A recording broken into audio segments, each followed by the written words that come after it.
So we got a nasty headline here coming out from DSmog, which is a organization that's been very active in Canada, fighting against the horrific tar sands. This is more about hydro, which is a little bit strange. I mean, I guess what happens is a lot of the organizations, they get in the ground and they start talking to people, and it's about building networks and stuff, right? Hydro doesn't create any smog, does it? No, it doesn't. In fact, hydro is very useful in reducing the amount of smog if it's used as a replacement for coal, right? But, it becomes a broader thing, right? They talk to people, what are people upset about?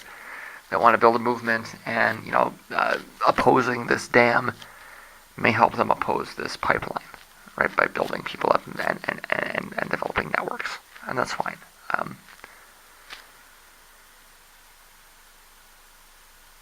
Is British Columbia in need for more electrical generation? I'm not sure it is, but it might be able to export it. And again, carbon generation is not a local issue, it's a global issue, right? So, of course they're doing it for the money, right? It's an economic thing, but if they can start exporting hydro to places in the Pacific Northwest, and actually my guess is probably the Pacific Northwest is doing all right in terms of its own generation capacity. But you get the point. If they can start exporting into the States, then that might reduce carbon emissions down there, and I'm in favor of that. Because again, emissions reduction is not a national issue. It's not it's not a country by country thing. It's a global issue. And if despite much propaganda designed to distract from the fact, the largest problem on a per capita basis remains the United States by far and away. Like head and shoulders, the biggest carbon polluters are the United States. Not gross, but per capita, right? Considering China has, 3 times the population, you should expect China to have higher emissions than the United States, right? I'm sorry to break your bubble there. There's 3 times as many people in China. In a just world, they would have 3 times as much emissions, right?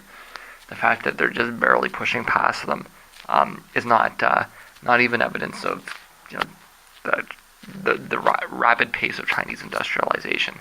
Is primarily evidence of the absurdity, the absurd amount of pollution that the United States produces, right?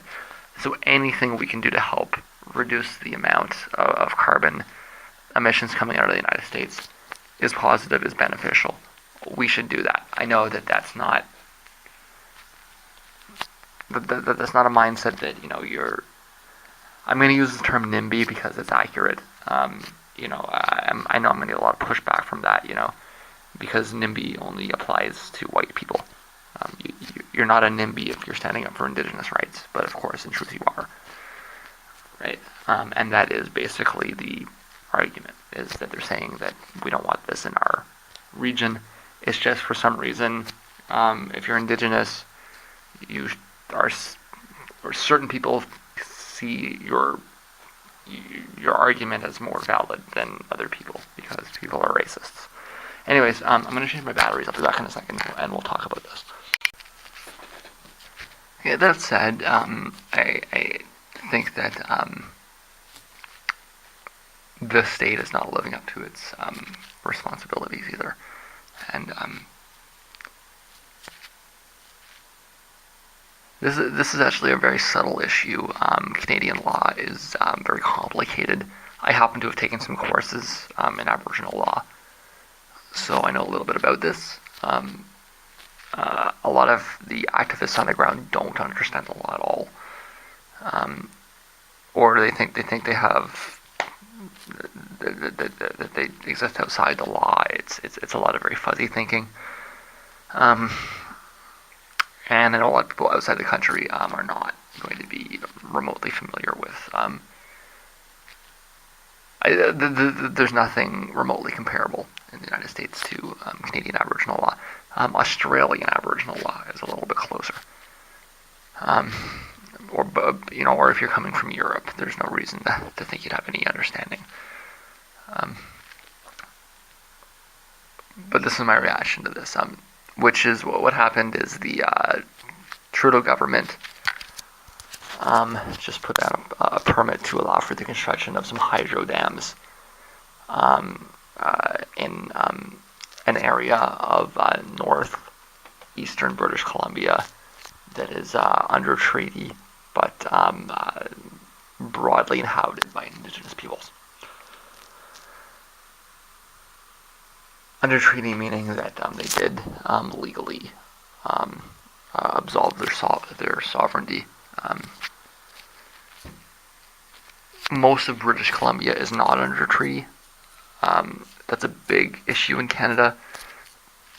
In the United States, the president just declared this area as our land. There may have been some treaty places or a treaty process in certain places, but the Americans were more likely to enforce their control with guns than with treaties. We're talking about widespread massacres, and they would just show up and say, "Okay, we're in charge now," kind of thing, right? The British knew that they would be unable to attract as many. See, we have to it's not. The British took a different approach. It's not because they were less violent, right? The British approach. The British realized that they would not be able to attract as many settlers to Canada because it was further north, and because the population of Canada was much less than the population of the United States, right? So Americans had this whole go west thing. It existed in Canada, but in a much lesser so, and much less population. It's cold in the northern, in Canada, and in the prairies, even in the southern parts of Saskatchewan and Alberta. The winters are brutal, brutal, right? So, well, I mean, even if you know a little bit about American geography, you know that it gets pretty cold in North Dakota too, right? So, it's a little bit better on the coasts, but the basic reality from the the British state was they realized that they couldn't people a region, right? So instead of doing that, what they did, they took up an approach of treaty signing, right? So and in fact, a lot of they presented themselves as protectors of the American colonizers, right? So the situation you had the American colonizers moving, and they were just slaughtering anybody, stealing land, genocide, the whole thing, right? The British sent out a police force to enforce a border. If you look at the Canadian-U.S. border, out west, it's based along a meridian. It was always broadly arbitrary, but that was what they did. And the main purpose of the police force that the British set up there was to keep the colonizers out and protect the Indigenous people from American settlers that were going to basically kill them and take their land. And in the process, what they did was they signed all these treaties, a series of numbered treaties, in order to facilitate the movement. Now, this process was full of problems. Promises were made. The treaties were made orally because these people were not literate, right? So they were made orally and then written down. It's claimed. There's no way to prove this, but it is claimed by the indigenous, by the descendants of the indigenous groups, that things were promised orally and then not written down on paper, or it was done in a way that was confusing. Either way, it's broadly claimed by the indigenous groups in the region that the treaties don't reflect an accurate document of what was agreed to. There's not really any way anybody can. The courts in Canada have actually been surprisingly willing to accommodate for oral records, but there's no real way to know, right? What the validity of an oral record is, right? So, and what you'll find in Canada is that the courts are fairly liberal, which is because they've been largely stacked by liberals, um, which is why it's so important to have a partisan liberal process.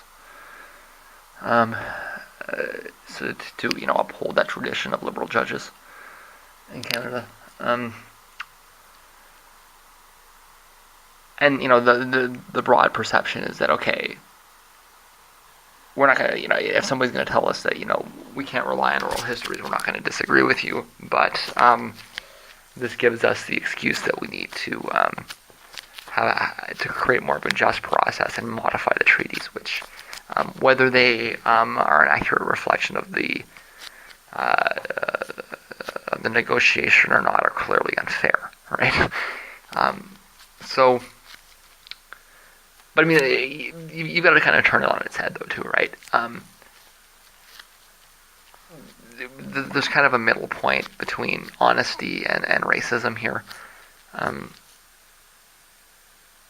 the truth is that the people that lived in these regions, um, they were anatomically modern humans. They had the same uh, cognitive faculties of any other humans, but they were living in a society where their priorities were maybe hard for a modern person to recognize, right? So if you look at the treaties, they do things like they hand over, the sovereign control in exchange for hunting rights, and a modern onlooker might look at that and say, "Geez, you got ripped off hard. Why would you make that decision?"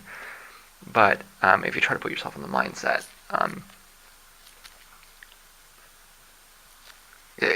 why would they care, right? They just want to make sure that they can keep trapping, they can keep hunting, they have access to fish or whatever the thing is they want, right? You can throw around language like noble savage if you want. I don't really think it helps. It doesn't help clarify anything. It just confuses the situation. But something close to the truth is nonetheless there, right? Um,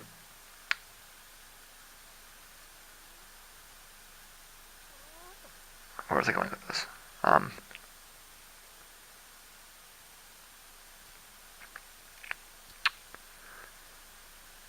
Yeah, so I was just talking about this region. So this region is under treaty, which is puts it in a legal situation that is different than most of the rest of BC, which is not under treaty, or the areas in the eastern part of Canada, which are under old treaties.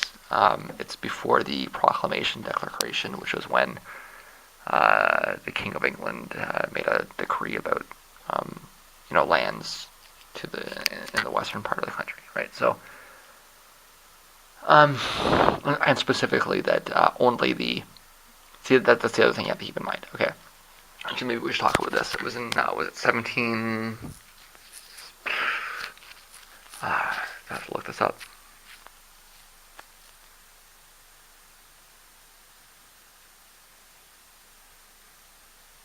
It would have had to have been before 1776.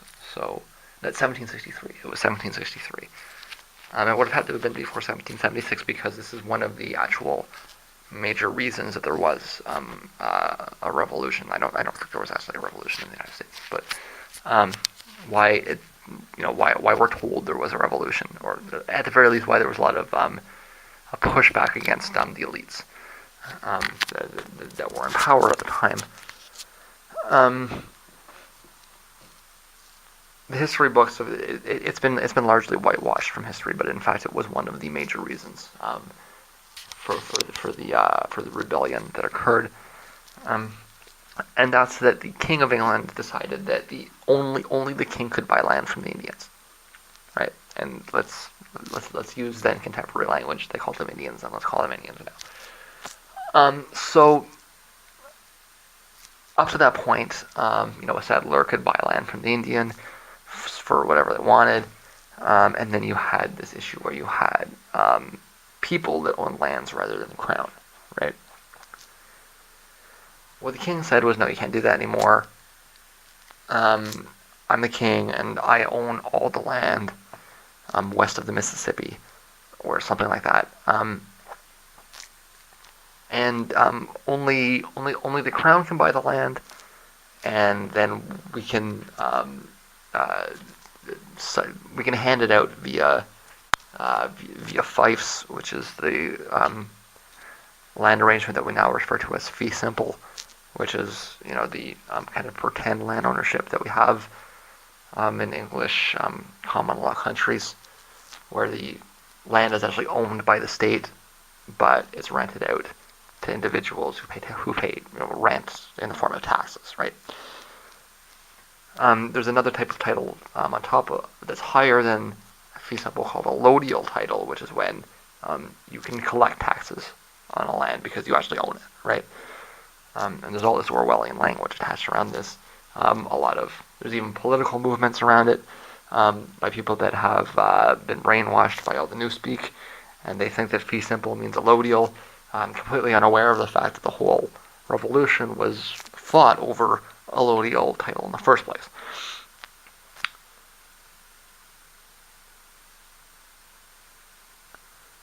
In Canada, we didn't have that revolution. We didn't have that revolt. So all of the treaties were made with the understanding that it was the crown that owns the land, right? And this is hugely important legally in Canada. As it turns out, at the end of the day, the Congress or the state or whatever, however you want to legally articulate it, the government reestablished control over. It reestablished a allodial title over the United States. There is nowhere in the United States that is not owned by the government, right? This is something that a lot of people just don't understand, and in fact, that you'll get the huge arguments with right libertarians about, because they just don't understand the legality of it. In the United States, all land is owned by the government. There's no allodial title except the state. So why does the government have the power of eminent domain? Because it owns the land. Why do you pay taxes? Because the government owns the land.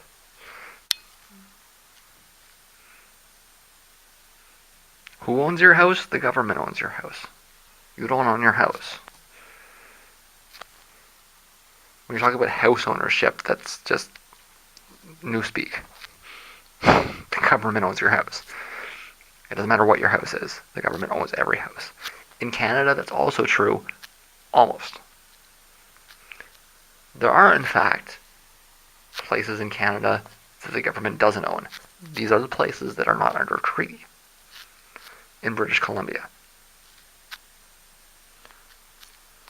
there's one specific agreement called the Nisga'a Agreement, where the state has actually ceded allodial title to the group, which means that you don't pay taxes to the government on that land. Instead, you pay taxes to the tribe. It means the tribe can sell the land to a developer while ultimately retaining ownership of it. And you can tax the developer. That's full sovereign land rights. Unheard of in the United States. And largely unheard of in Canada. If you're a settler, there's no way you can gain a allodial title over anything. Full sovereign land rights are impossible because our land system comes from feudalism, right? The whole concept of property is a feudal concept. Which is why socialists want to abolish, as a part of abolishing feudalism, we want to abolish property. Right?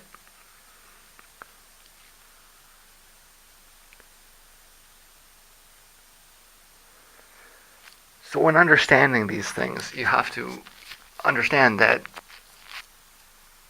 whether the activists realize it, whether the people that live there realize it or not, under our legal system in Canada, if you're under treaty, then your land is owned by the government, by the Queen, technically, right?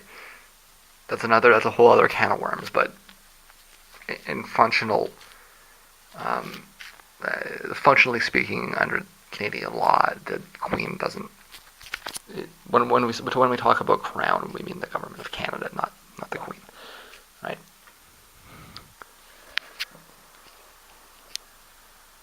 So it's up to the state, the federal government, to put out these kinds of permits as to whether or not you can build things on federal land, even if it's understood as Indigenous land because of the treaty. So all that to say that this isn't surprising. Okay, the problem is systemic. It doesn't really matter what the people in government say, and it doesn't really matter what the opposition says either. They end up doing the same thing. So I haven't heard anything from the NDP on this topic, but they might, yell and scream. It doesn't matter. They'll do the same thing in the end. The logic of colonialism is not overturned with pleasant language or appeals to moral superiority. It's the state. It's the functioning of the state. If you want to abolish colonialism, then you need to abolish the state. The colonial state will not just wither away or something crazy like that, right? I actually support hydro as a means of clean energy generation. They should be investing in solar and building dams. Further, the effects to wildlife in the region can, in effect, will be addressed. Okay, that's something else to keep in mind. That broadly speaking, in Canada, when we approve these sorts of things, they come with lots of things attached to them, right? I would be shocked to find out that they're just going to build a dam and forget about it. They're going to build a dam and they're going to reroute this and that, and if there's a species at risk, they'll make sure that they adjust to it and all these kinds of things, right? It'll be a big project, and they'll do as much as they can, and they will. If it's expensive, they'll pay for it, right? That's Just as an example, where I grew up here in Ottawa, sorry, not here in Ottawa, I live in Windsor now, but where I grew up in Ottawa, they spent billions rerouting a creek so they could put in a mall. Now, a mall is less important than a generating station, granted, but the other side of the argument is that the mall was on the edge of a city, not somewhere deep in the forest. But the species that they were trying to protect have actually thrived in the enclosures that were built. I'm talking specifically about Sawmill Creek in the southern part of Ottawa. I believe there was a bird species and a fish species, and they had to reroute the creek all the way around the mall. They built a nice little bike path. It's actually what they did. The way they rebuilt the land is actually quite nice, but it's in the middle of a city, right? So it's not like they're going way out and they're not developing undeveloped land. They're trying to find a way to make the development process around the land make more sense, right? Just a second. I thought I got adjusted to that, but well, I mean, it just keep going up and up, up and up and up and up and up, right? Okay, so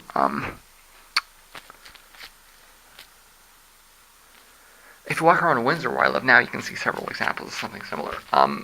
I've walked down up near the Walmart a few times, and I do my compost run. I've shown you a few times that there's an enclosure for a creek around a highway that they built.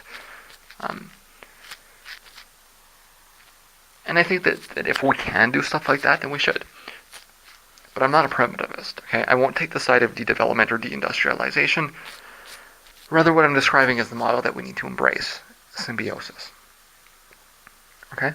We need to find ways to live with the other species around us. We can use the land without destroying it, okay? And what's our biggest influence as colonizers in realizing that, right? We can find a way to take technology and industrial society and synthesize it with indigenous approaches. I don't want to say indigenous knowledge or indigenous, because I don't really think that's... I'm sorry, but I think broadly speaking, indigenous knowledge is somewhat of an oxymoron. But at the very least, the approach, the philosophy, right, of symbiosis and of working together, right? A holistic understanding of things, right? Technology is not necessarily against holistic understandings of things. We can have a holistic technology. And I think that's what we need to be working towards. So I'm actually in favor of building the dam. But if you're going to go in there, you got to listen to what the people there are saying too, right? These dictates from, like, this is thousands of miles away. Ottawa is thousands of miles away from the Peace River Valley in northern British Columbia, right? To me, the issue is more about building trust and respecting the rights of local populations to have some say over the things that happen around them. It's not about property rights or Indigenous rights explicitly. I don't accept property rights. We just talked a little bit about that. I don't accept the idea of Indigenous rights, as an ethnic marker. I have this color skin, therefore I have these rights. I was born here, therefore I have these rights. I think that's racist. Or about ethnic rights of any sort. I don't believe in grouping people together by ethnicity. It's just about democracy at the local level. And I want to clarify, that is racism in the systemic sense, right? You're saying this here government is going to give these people rights. That's not just discrimination. That is hierarchical systemic racism. And if you're going to disagree, it's just cognitive dissonance. I'd rather have seen them slow down and take the time to convince the locals that this can be done sustainably. So they're working with the project rather than against it. Now, the locals are going to spend a lot of time fighting something that they won't be able to stop, instead of providing positive ideas towards realizing a symbiotic means of modernization. Their ideas are important. Okay, let's not pretend they aren't. I want to hear what they have to say. I want to frame their ideas in a modern language, right? Are they going to talk about, this medicine? Okay, let's bring a doctor in, and a chemist in, right? If they're going to talk about, this kind of, symbiosis, let's bring a biologist in. Like, let's have the discussion, right? And let's take what they're saying and let's frame it properly, but let's listen. Because at the end of the day, they understand the land the best. I want them working with us and not against us. Now, this area is under treaty, as I mentioned, which means that the Crown has a allodial title, eminent domain rights, and all the other powers of control because they signed it away, whether they like it or not. They really do just need to click a box for consultation. If it wasn't a different part of BC or a couple of places out east, it would be different. The law in Canada is not uniform or broken down into complicated geographical subsets. Further, none of the kinds of geopolitical pressures around the pipelines exist for the hydro dams. So you're not going to have, an American administration coming in and saying, okay, we don't want you shipping oil to China, so we're going to stop this, okay? Whether it's via, direct State Department influence or via something like the Tide Foundation, right? And for good reasons. Hydro dam is clean electricity. There's not really any reason, right? Worse, there's widespread misunderstanding about Indigenous title, which is a legal concept that exists in Canada and I believe in Australia, but is not allodial. That means that, legally speaking, what we call Aboriginal title is another type of feudalism. If you talk to most activists, they will tell you the opposite, but they're just wrong, okay? There was a treaty signed, and under the colonial system, that treaty is paramount. Working within the legal systems of colonialism means understanding the rules, whether you like them or not. If you're going to show up in a court, if you're going to show up in the white man's court, you'd better listen to what the white man's judge is going to say, right? It's just how it is. Under the state monopoly of force, they own the land, and the rule of law upholds their use of force. Meaning that they'll show up with guns to, enforce what the white man's judge says too. You can fight that with force. It's the only way you can fight it, but you're also bound to lose because they got bigger guns, right? Now, I'm not blaming the local groups. The state should have waited until it could get enthusiastic consent. That kind of relationship is necessary. More broadly, the more the state ignores it, the longer the process towards integration becomes. Yes, it's going to be slow. No, it probably will not happen in the lifetime of the existing government, but in the long run, it's all for naught otherwise. We need to come up with the language used in Canada is a nation-to-nation relationship. I don't really like the language. I want to see integration, right? But we need to change what we think of integration. Integration doesn't mean assimilation. Okay, it doesn't mean that indigenous people live like colonizers. It doesn't mean that everybody has to be like white people, right? What integration means and what I think integration should mean is that we should be listening to what they're saying and adjusting our ideas in such a way that brings them on board so that we can work together, right? And in the long run, if we're not doing that, it's never going to work. It's their land, whether our legal system acknowledges it or not. At the end of the day, democracy will overpower, and your attempts to rule by force will fail. We just have to acknowledge both sides of the coin here, right? On the one hand, you can't fight this with anything but force. On the other hand, if you try to enforce your will by force, you will eventually fail.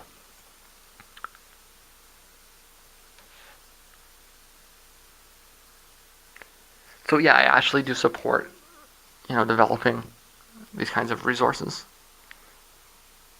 But we have to listen. Whether we like it or not, we have to listen. We have to slow down and do it in such a way that we have the local populations on board.